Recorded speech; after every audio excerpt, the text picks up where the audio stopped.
잘했어요. 대단한 재능이네요. 라는 이야기를 들으셨다면 그건 좋은 칭찬이 아닙니다.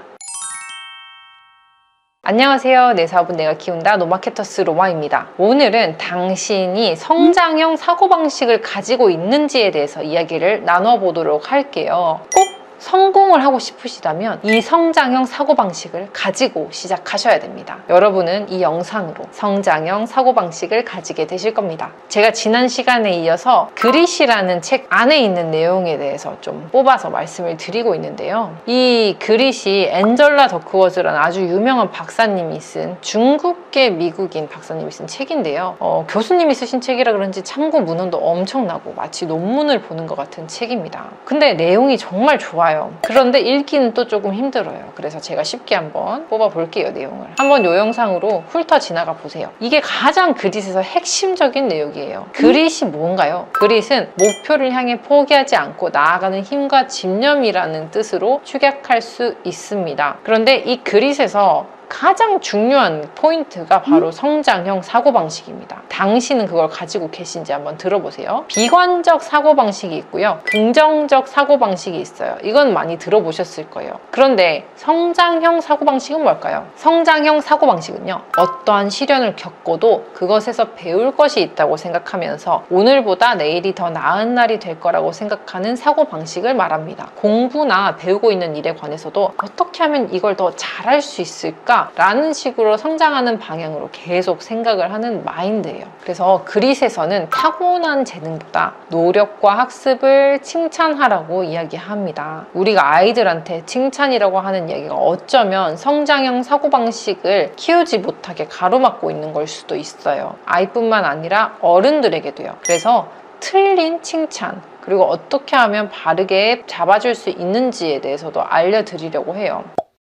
첫 번째 예시입니다. 너는 타고났다 얘. 마음에 든다. 좋은 말인 것 같잖아요. 하지만 공부를 잘하는 학생에게 너는 누구를 닮아서 이렇게 공부를 잘하니? 라고 말하는 것은 질이 좋은 칭찬이 아닙니다. 내가 열심히 공부하는 모습이 정말 멋있다. 스스로 참 뿌듯하겠어. 라고 그 과정과 공로까지도 본인에게, 너에게 좋은 것이라는 표현이 되어야 한다는 겁니다. 두 번째 예시입니다. 적어도 노력은 했잖니. 뭔가 잘 안 됐어요. 그럴 때 위로라고 적어도 노력은 했잖니 라고 말을 하는 게 또 좋은 칭찬이 아닙니다. 적어도 노력은 했잖니 라는 칭찬은요, 노력해도 잘 안 되었지만 어쩔 수 있나 뭐 라는 표현이 내포되어 있어요. 그런데 이건 어떤가요? 결과가 안 좋았네. 어떤 식으로 했는지 어떻게 하면 더 나아질지 이야기를 해보자 라는 이야기는요, 결과가 안 좋았지만 왜 안 좋았는지 분석을 해보고 다음에는 더 좋아질 수 있게 노력해보자 라는 이야기가 됩니다. 이렇게 칭찬을 들은 학생은요, 실패도 실패가 아니라 좋은 경험으로 여기고요, 더 좋은 상황으로 도약할 수 있는 밑거름이 될 수 있습니다.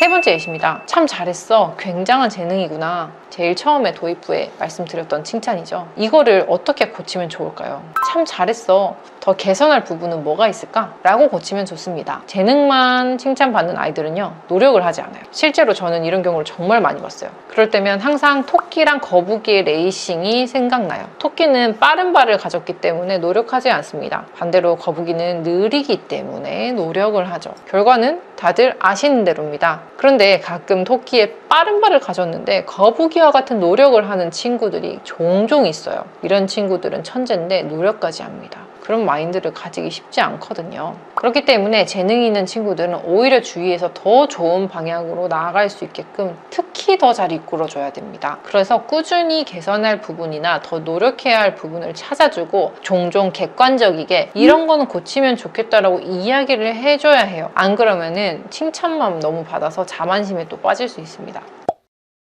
네 번째 예시입니다. 어려운 거야. 설령 못하더라도 상심할 것 없어 라고 이야기하는 것보단 어려운 거야. 아직 못한다고 해서 상심할 것 없어. 근데 비슷한 것 같으면서 다른 말이에요. 저는 이 말이 되게 좋더라고요. 다들 어려워하는 거니까 실패해도 상심하지 마라 고 끝나는 게 아니라 어려운 건데 지금은 못하지만 너가 노력하면 나중엔 할 수 있어 라고 말하는 게 훨씬 더 미래지향적이죠. 이렇게 주위에서 이야기를 해준다면 듣는 사람이요, 어른이든 애든, 그래 이번에는 안 되었어도 다음엔 될 거야 라고 사고를 하는데, 그 전 어려우니까 못하더라도 상심하지 말자라고 하는 거는 다들 못하니까 너도 못하는 게 당연해 라는 식으로 말을 해버린 거죠. 아예 결론을 지어버린 겁니다. 나아갈 수가 없겠죠. 마지막으로 5번째 예시, 이건 네 강점이 아닌가 봐, 이렇게 말하는 것보다는 나는 목표를 더 높게 잡아 같이 올라갈 수 있게 내가 이끌어 줄게 라고 말을 하는 건 어떤가요? 이건 네 길이 아닌가 봐, 넌 여기에 소질이 없나 봐, 이런 말은 절대로 하면 안 돼요. 저는 1%의 재능과 99%의 노력을 믿는 사람이에요. 그렇기 때문에 사람은 어떤 길이든지 마음을 먹으면 다 자신의 길이 될 수 있다고 저는 믿어요. 운동선수 같은 체력적인 한계가 있는 분야도 분명히 있어요. 하지만 어느 선상까지는 평균 이상으로 끌어올릴 수 있다고 생각해요. 상위 1%는 어려울 수 있겠지만요. 사람은 무한한 가능성을 가지고 있잖아요. 그러니까 자라나는 새싹에게 너는 이건 아니야,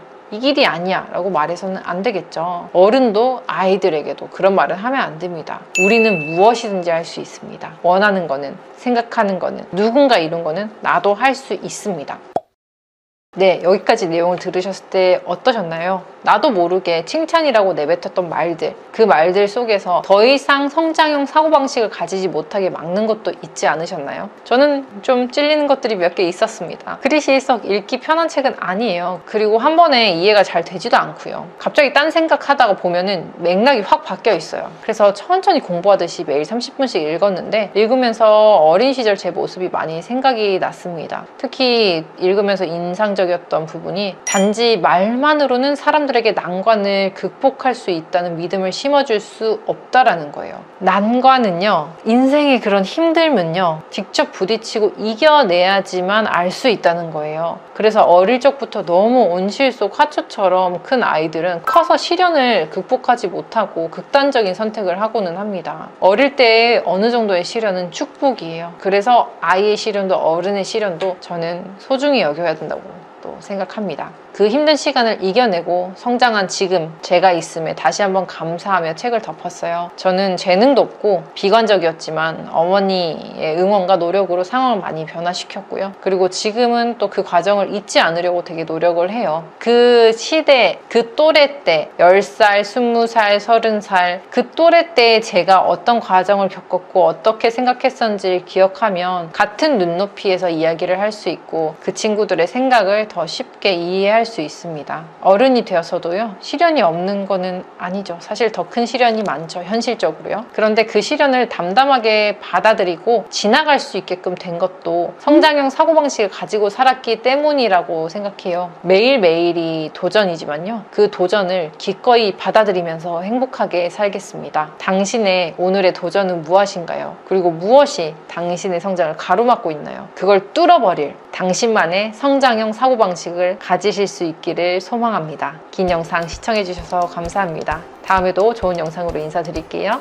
그릿 앤젤라 더크워즈 박사님의 책 한번 꼭 읽어보세요. 감사합니다.